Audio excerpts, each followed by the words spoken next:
Welcome back to the Glitter You Get Unstuck podcast. Today I'm starting something new, and honestly, I'm really super excited about it because this conversation has been sitting in my heart for a while. This is part one of a three-part series called Leave the Drama at the Door. And this series is really about something I think a lot of women, especially, feel, but don't always have the words for. That moment when something just feels off. It's not necessarily dramatic, it's not necessarily explosive, it's just a feeling and it's off. Like maybe you walked away from a conversation and you feel really drained. I started coaching my girls and telling them, like, really start to pay attention when you leave a situation, a dinner, a lunch, a meeting at work, a room. Pay attention to how you're feeling. If you feel energized when you leave, you probably were around the right people. But if you feel extremely depleted or tired or exhausted, or maybe you leave the room and suddenly your energy just drops, that is a big indication that you might not be in the right room. So maybe nothing bad technically happened, but something in your body just feels really heavy. And I call that the icky feeling. And over time, I've learned something really important about that feeling. That feeling is information, and that feeling is energy communicating with you. And the truth is, our bodies usually know something long before our minds are willing to admit it or accept it. A lot of us have been taught to ignore those signals. We just go through life, in the hamster wheel, rolling through every day, like I got through the day, and we just think it's part of the way that we're supposed to live. We talk ourselves out of those signals. We say things like, well, maybe I'm just overthinking, or maybe I'm being a little dramatic, or maybe it's not that big of a deal. But when something leaves you feeling depleted, that is not random. And I am speaking from personal experience. Trust me, energy is real. And every conversation that we have, every environment that we walk into, every relationship, friendship we participate in carries energy. Some of the energy lifts you up, and some of the energy inspires you, and some energy drains you. If you've ever walked into a room and immediately felt tension, you know exactly what I'm talking about. Let's say when you were younger, your parents were having an argument, you walked into the room and they didn't have to say a word. You could feel the tension. They use the saying that you could cut it with a knife, right? Nobody has to say anything. You can just feel it. And the opposite is also very true. There are rooms that you walk into where the energy is just light. People are positive. They're really supportive. The people are encouraging. You leave those conversations feeling lighter than when you walked in.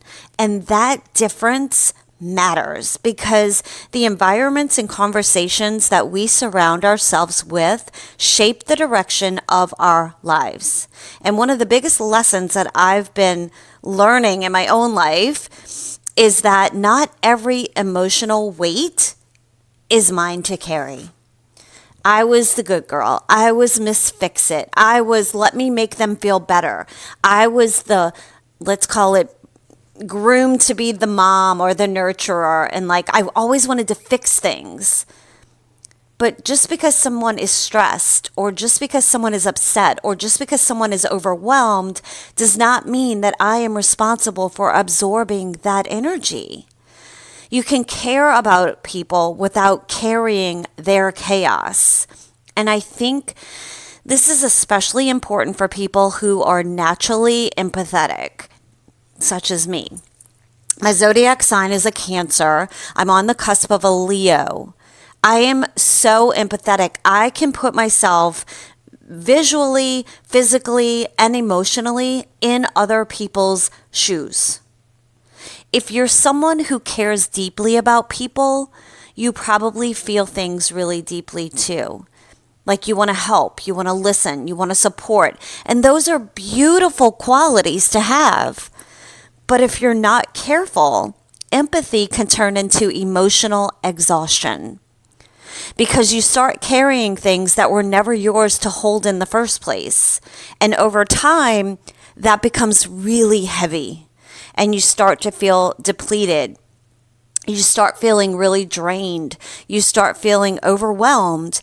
You probably find that you don't have any energy left for yourself to do the things that you wanted to do because you've given your energy away without even realizing it. And sometimes you don't even know why, meaning why you feel that way.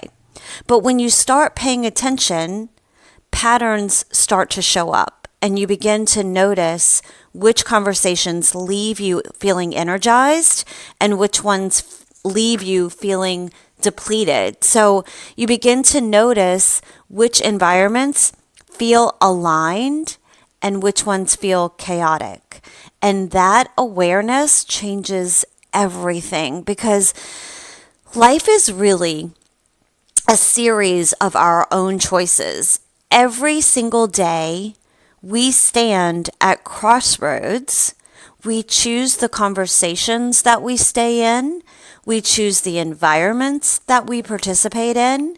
We choose the energy that we allow into our lives. And sometimes the most important thing we can do is simply pause and ask ourselves a question. How does this feel?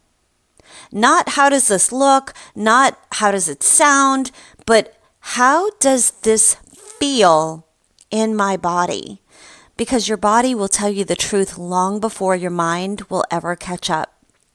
It's that icky feeling. It's not something to ignore. I know you know what I'm talking about when I say it's an icky feeling. You can't really describe it. It's just not a good feeling. It's icky, like it's got something bad or negative or depleting associated with it. It's something to really listen to. It's a signal. And it's a signal that something might not be aligned. A signal that something might not be healthy for you. A signal that it might be time to step back and protect your energy. And that is the beginning of a practice I've been learning in my whole life. Learning to trust the signals that my energy is giving me. Learning that I don't have to participate in every conversation.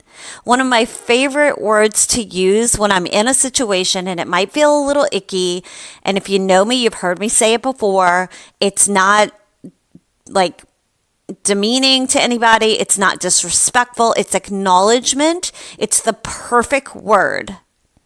And it is interesting. Learning that I don't have to participate in every conversation. Learning that I don't have to carry every emotional burden placed in front of me. Learning that it's okay to protect my peace. And this is exactly what this series is about. Because in the next episode, we're going to talk about something that might surprise you. Most people don't think they participate in drama. They don't. Most people will say they don't like drama and not even realize that they are in it knee deep. But sometimes we do without even realizing it. Like we fall into the drama or we're recognizing it without even realizing that we're recognizing it. Sometimes we stay in conversations longer than we should. Sometimes we step into problems that were never ours to fix. Sometimes we unintentionally feed the very energy that is draining us, and we don't even realize it. So in part 2, we're going to talk about that because drama is way sneakier than people think. But for today, I want to leave you with one simple practice besides the word interesting. That word alone, interesting, can be our signal. If you're listening to this, that can be your signal to tell your body to be aware. You're starting to feel a little icky. There's a little ickiness in the room. There's something that doesn't feel in alignment with your core values, your beliefs, the way you function in the world. And instead of being put in a position where you feel like you need to over-explain or answer something that you might not want to, I want you to use that word. I'm going to share it with you. Interesting. That means I'm taking note. They may think you're taking note of what the conversation is, but you're also triggering, letting your body know that you're aware. We need to practice self-care, self-awareness, boundaries. So just use my word. Interesting. So I also want to leave you with the practice that I mentioned. Pay attention to how things feel. Pay attention to the conversations that energize you, and pay attention to the environments that inspire you. And pay attention to the moments when that little icky feeling shows up, because more often than not, that feeling is pointing you toward a better path for you. And the more you learn to trust that signal, the easier it becomes to protect your energy every single day. And eventually to leave the drama at the door. I'll see you in part 2. Bye.